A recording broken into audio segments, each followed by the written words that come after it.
Hey y'all, and welcome back to my channel. If you're new here, hi, my name is Brooke, and on my channel I do personal finance videos. And today I want to do a breakdown of what it actually costs to bring a new pet into your life. So I know I've talked about this ad nauseum, but we just got a brand new dog in our household, and she is so sweet. Her name is Artemis, and I love her to death already. We adopted her from the local animal services, and so I wanted to actually talk about the finances that go into being a pet owner.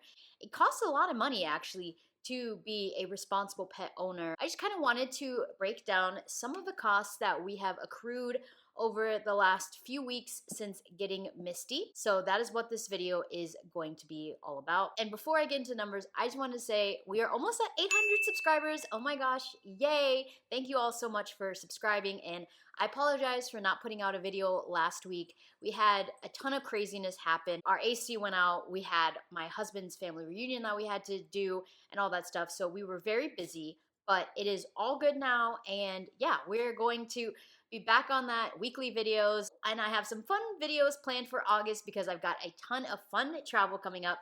So I will try and do like maybe some shorts about that. But let's get into the numbers and talk about what it is to bring a pet into your life. The first number that I wanted to talk to you about was the adoption fee. So I highly recommend adopting if you can.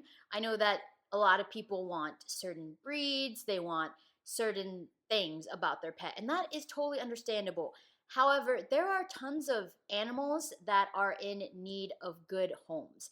And so for me, I wanted to adopt because I knew that all of the shelters in my area are actually really full. So our adoption fees were actually $32, which I know sounds crazy, but they had a great adoption fee because their animal shelter was at capacity and they want to try and get new homes for their dogs as soon as possible. And so what went into that adoption fee was actually quite a bit. So she was already spayed. So when she came to the shelter, they spayed her. They gave her all of her shots, her rabies shot. They gave her flea and tick medication, heartworm stuff, all of the things that you need to make sure your dog is healthy. So they did all of that. So she's up to date with all of her shots. And then they also microchipped her, so she also has her microchip. If anything were to happen, we have that as a way for us to be able to hopefully get her back. And then we also paid for a dog tag, and so they actually laser cut it there for us, and that was $7 for the dog tag and $25 for the adoption fee. They also gave us one bag of dog food that lasted about a week. So honestly, for $32, I think that that was really reasonable, and I'm very happy with the animal shelter we went with. They are a great organization, and their volunteers were so sweet. And when we went in that day, they asked us, which animal would you like to see? And we had seen her profile online, and so we said we want to see this specific dog. And so what they did was, at this particular animal shelter, you only meet one animal at a time. And so we went and met her outside in their little pendant area where they take the dogs out for exercise and to go to the bathroom and stuff like that. And that's where we met her. And the volunteer was like, oh, you can also do an overnight and then bring her back, and then all that kind of stuff. And she was just such a sweet dog. Like when we first met her, she was very calm. She was so adorable, and we had seen a lot of stuff online about her that we really loved. They had videos. She was house trained already. She was crate trained. So we were like, honestly, we just kind of want to take her. And they're like, oh, okay. So we just adopted her the day of. And yeah, so that was our experience at the animal shelter. They were very lovely people. And then we did have to do a ginormous Petco run right before we went to get her because we didn't have anything really that you need. And so in our giant Petco run, we got her a dog leash, a harness, and her dog collar. So we got all of that. We also got a couple of toys, and we got a crate for her and a dog bed and a blanket. So a lot of good stuff like that.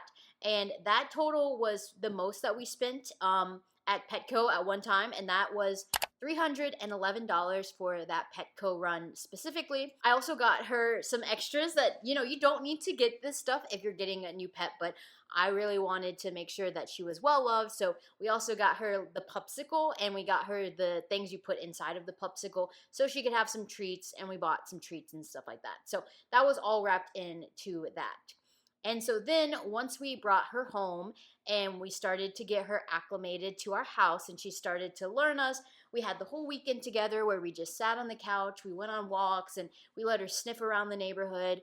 She loved it, and we're just so happy with her. We have a nice fenced-in backyard, so we're able to go ahead and let her out and just run around and feel safe with her being in the backyard. And then because I am now a DINKWAD, which if you've never heard that term, it stands for dual income, no kids, with a dog, I ended up getting her a subscription to the Bark Box. I know, it seems so funny to be loving on your dog this much, and this is definitely not something you have to do at all. I just wanted to do this, and so I went ahead and paid for 6 months of a Bark Box subscription for her, and with their thing I got a free outdoor dog bed and some other stuff, and so that total came out to $203 for 6 months, which I think is actually pretty reasonable. I will see how the first 6 months go. If she likes the toys, she is actually really rough on her toys. She has destroyed almost all of her toys already, so I honestly feel kind of good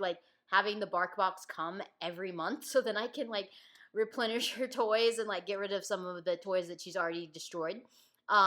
But it's totally great. She hasn't destroyed any of my other stuff, so I'm like, go girl, destroy your toys, don't destroy my furniture, and she's been really good about that. And then we did take her to the vet for her very first wellness visit, and during that time we sent them her medical history that we got from the animal shelter, and they did recommend her to get one more shot, and that was $47 to get that shot. Then we also had to fill in her prescription for her flea and tick medication, and this is for 6 months, and it covers heartworm, flea, and tick, and she just has to take one a month.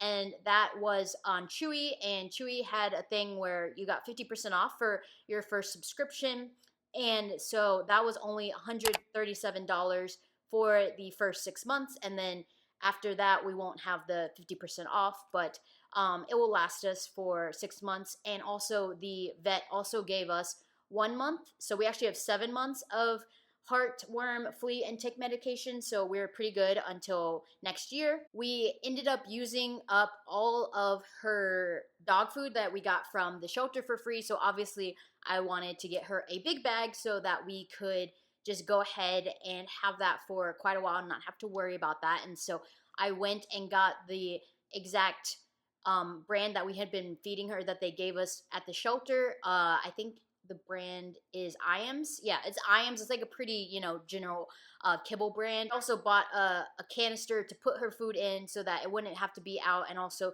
to keep it fresher longer. And in total, that was $96. But I did buy the huge bag of dog food. I bought the 30-pound bag, and based on how much we feed her and the size of the bag, I found this calculator online that would tell me how long it would last, and this is actually going to hopefully last her for 2 months. So I think, the canister is a one-time use purchase, and that was $45, and then the bag of dog food itself was also another $40, and I also bought her another little toy. I bought her a ball because she likes to play fetch. So honestly, about $40 every 2 months for dog food is not too bad at all. And then the last thing that we bought her was for the car. So she loves to be a cuddle bug. She loves to be in people's laps, but I tried to take her to get a pup cup one day, and I was like, oh, I'll just put her in the front seat because I was going by myself. But by the time that I left my garage, I realized that this was going to be very unsafe for her to be in this seat. She was trying to get in my seat while I was driving, and so I was like, no, we are going home. I'm not having this be dangerous. So we ended up buying her a car seat harness, which you just clip into the car seat belt, and then you clip it to her harness with a carabiner. And then I also got her a seat protector that fits in half of the back of the seat, so then she can sit there and it will also make sure that it doesn't mess up my seats. So that was $61, and that was the last thing that I bought for her.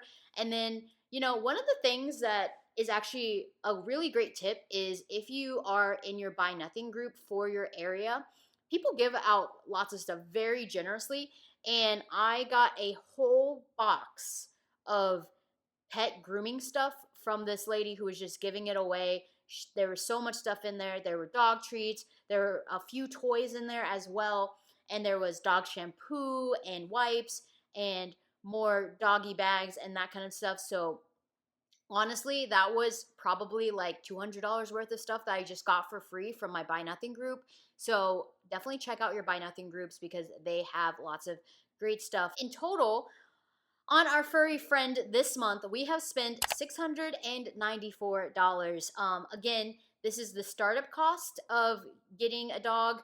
Also, like $200 of that was the BarkBox subscription. So, take that out if you don't want to buy the BarkBox subscription. You also don't have to buy like all of the enrichment toys that I bought as well. But this is our first time being pet owner, so I wanted to make sure that she is well loved, that she has enough enrichment toys and stuff like that. So that is how much we spent so far. I know that this is going to be a lifelong commitment. The last thing that I am looking into getting is pet insurance. And so right now we got this thing where we got 1 month free pet insurance, and then we will have to get pet insurance afterwards. And so I will be looking into that. Most of the policies, based on what I want to pay and my co-pay and all that kind of stuff, I'm looking to be about $50 a month for pet insurance, which is really not that bad. So I definitely recommend, if you get a pet, to look into pet insurance. It's not that expensive, and it will probably save you a lot of money in the long run. If your pet ever has an accident or an illness, it really does help with all that stuff. But I hope this video was helpful to you, especially if you are new to being a pet owner like me and all that good stuff, because I am just so happy with my new four-legged friend. Thank you all so much for watching this video. As always, please make sure to like and subscribe, and I will see you all in my next video. Bye, y'all.